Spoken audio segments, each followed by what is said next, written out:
好啦，大家好，歡迎翻到嚟 Dudes Channel 啊！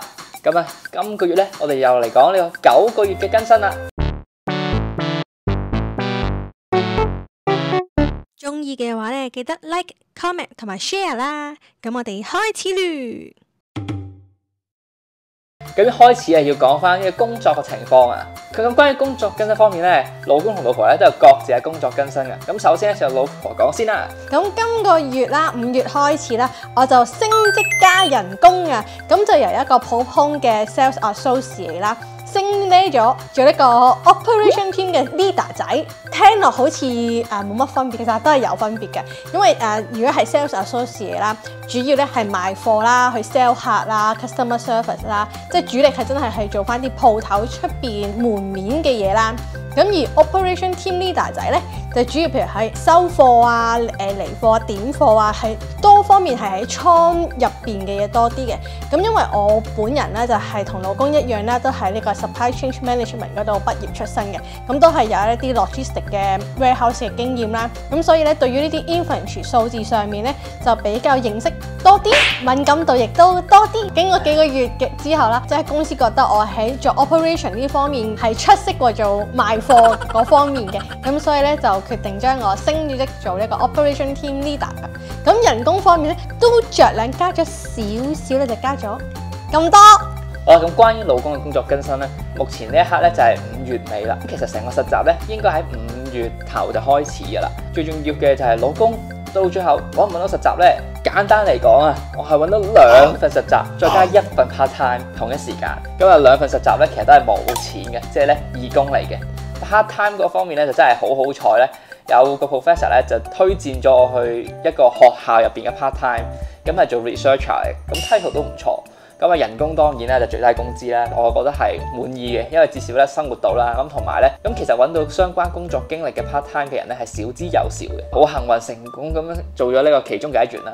咁另外嗰2份冇錢嘅實習咧，都係同我嘅科目相關嘅。一份咧就係關於主力做 AI 啦，另一份咧就係做 software development 嘅。咁喺上一個更新入邊有講過咧，有一份實習咧係冇下文啦。咁但係最尾咧個老細咧原來佢去咗做手術，咁佢做完手術咧就覆翻我，就話可以去翻工啦。呢個咧就係第一個實習，第二個實習咧就係由我哋個 program coordinator 啦，就係叫做我哋呢個係最大嗰個啦，釋放咗一啲佢自己公司嘅一啲職位出嚟。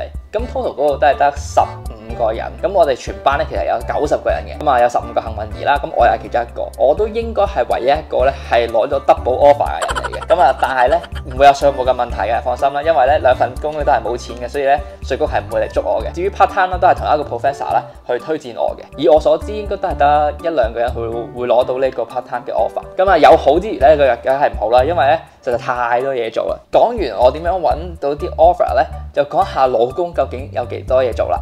咁首先咧，啱啱講咗咧，其實已經有3份工啦。喺近期咧，我都接咗香港2份嘅 freelance， 同時間咧係做緊差唔多5份嘅工作啦。咁仲未計剪片啦、拍片啦，同埋做家庭主夫嘅角色啊。咁啊，所以咧近期啊，真係可以話係忙到爆。咁但係至少咧都係一個好嘅開始啦，因為有工作經歷，可以揾到工嘅機會率咧就大大增加，同埋咧我喺4個月入邊咧係可以攞到差唔多1年嘅工作經驗，應該都係天選之人嚟㗎啦。仲要係全部都係有相關性嘅經驗，冇錯啦。因為呢一度係睇經驗多過睇學歷嘅。講完最重要工作更新之後係乜嘢咧？就講一講我哋嘅搬屋啦。去到9個月更新，我哋間屋咧都租咗差唔多8個月㗎啦，仲有4個月咧，我哋又要搬啦或者續租啦。經過多重嘅考慮之後咧，我哋決定咧就同其他我哋嘅同學啦去合租一間 townhouse 或者 house 啦。因為咧住喺 Markham 大概而家嘅價錢咧係3200至3300啦，就可以租到一個3房3廁嘅單位㗎啦。咁呢一度咧而家都係1400啦，就算佢唔可以加價，我哋都係俾2400啦。所以咧如果均分落嚟嘅話咧，住 townhouse 就會比較平好多啦。住獨立屋咧，另一個好處咧就係我哋可以4周圍去，咁就唔使淨係限住去，譬如可能去 downtown 啊，再遠多少少就去到呢一個 fringe。呢個前提咧就係你首先要去揸車啦。本人咧喺香港咧已經係有2年駕駛經驗嘅，大家睇我條片就考咗 G1 嘅牌照㗎啦。咁咧呢一刻咧，我已經補緊鐘咧，打算咧去考 G 牌㗎啦。1個月內咧應該就會考第一次嘅 G 牌啦。咁希望咧就可以順利攞到牌照嘅。咁攞咗牌照之後咧，就會買架前七啦，叫做到時咧就可以去加拿大唔同嘅地方去睇下啦。又可以去遠啲啦，然之後跟住亦都可以揸車去買餸啦。第3 part 咧就係講緊開支啊。有追開嘅觀眾們咧就已經知道咧，我哋一開始係俾咗6個月嘅租金，咁係包咗尾4個月嘅，咁所以咧喺由今個月開始咧，我哋已經唔需要俾租金噶啦。加上啊，老公而家咧有 part time 嘅收入啦，咁唔算好多嘅，一個月咧老公嘅補貼收入咧係有80個鐘嘅，以最低工資計算啦，咁都有1000幾蚊可以補貼到下啦，所以我哋嘅財政狀況咧係得以緩解啊！嚟緊咧可能會有更加多嘅飲食片咧出現喺呢個 channel 入邊啦。咁但係前提係我哋都仲要儲定錢去租下一次樓，因為 even 啦，我哋喺度已經住咗9個月啦，嗰啲信用評價應該都叫做好高分啦。咁但係如果真係再去租樓嘅話呢，咁可能下一個業主都可能會想我哋俾大概6個月嘅 upfront 咁上下，我哋所以暫時呢一刻咧都仲係需要儲下錢，即係唔可以完全話揾幾多使幾多咁樣嘅。加上我哋係合租啦，亦都唔知道唔同嘅業主咧，會唔會對呢樣嘢咧係有意見嘅？即係有機會佢覺得你4個人去合租一間屋嘅話咧，走數嘅機會會高啲啦。咁可能佢要求你俾嘅 upfront 咧都會高啲嘅。係啦，咁呢個咧就係嗰個 uncertainty 啦。但係呢樣嘢咧就會喺嚟緊幾個月先至諗嘅。第4樣嘢咧就係關於 visa 方面嘅。咁好遺憾嘅咧，就係我申請嘅 OWP 咧，仲係未有消息㗎。冇消息嘅意思唔係 reject 咗喎，係真係乜嘢消息都冇 ，email 又冇，仲要係 pending 嘅狀態。到呢刻咧，都已經心灰意冷。但係咧，最近咧就好似話申請咗 PR 咧，有資格申請個叫 BOWP，就係過渡性工作簽證，咁就可以合法居留喺加拿大，仲可以合法工作。所以呢樣嘢對於我嚟講咧，都係個好消息嚟嘅。咁起碼都知道自己喺加拿大可以留多幾耐啦。咁同埋 Stream A 申請 PR 嘅成功率咧，或者係個速度咧，好似係快過 Stream B 嘅。咁呢樣嘢睇下大家有冇任何更加多嘅消息話翻俾我聽啦。